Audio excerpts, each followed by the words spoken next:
For today's video mga idol, pag-usapan naman natin tong taga-ibang bansa. Sila talaga yung madiskarte pagdating sa pagtatanim. Tignan nyo naman yung idea ni Kuya oh. Talaga nga sa rooftop to mga idol.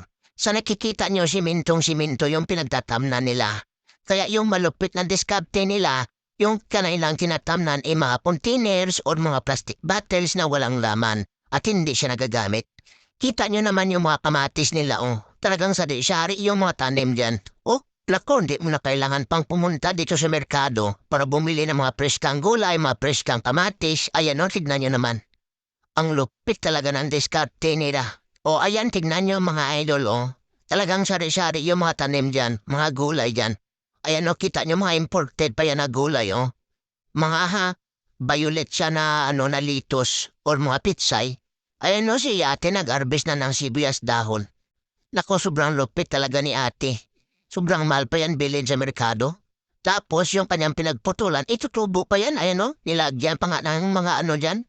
Mga compost. O, talagang walang chemicals dyan. O, masisigurado mo talaga na yung ipapakain mo na sibuyas dahon sa iyong pamilya, mas sustansya at walang halong chemicals. At ang mas malupit lang, fresh from the farm pa siya.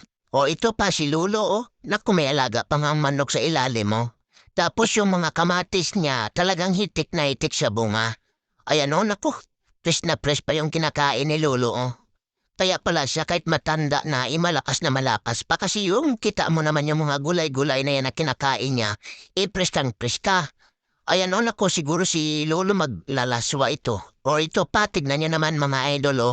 Naku, magandang maganda talaga yung build dito sa ilalim o. Pwede pa siyang gawing beer house sa ilalim. Or pwede mo siyang gawing dyan, higaan. Oh, naku, sobrang preska siguro sa ilalim dyan.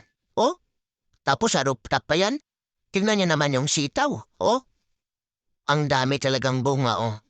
Naku, pwede pa talaga maibenta to sa merkado. Ito talaga yung idea na hindi mo na kailangan pang pumunta sa merkado para bumili ng preskang gulay.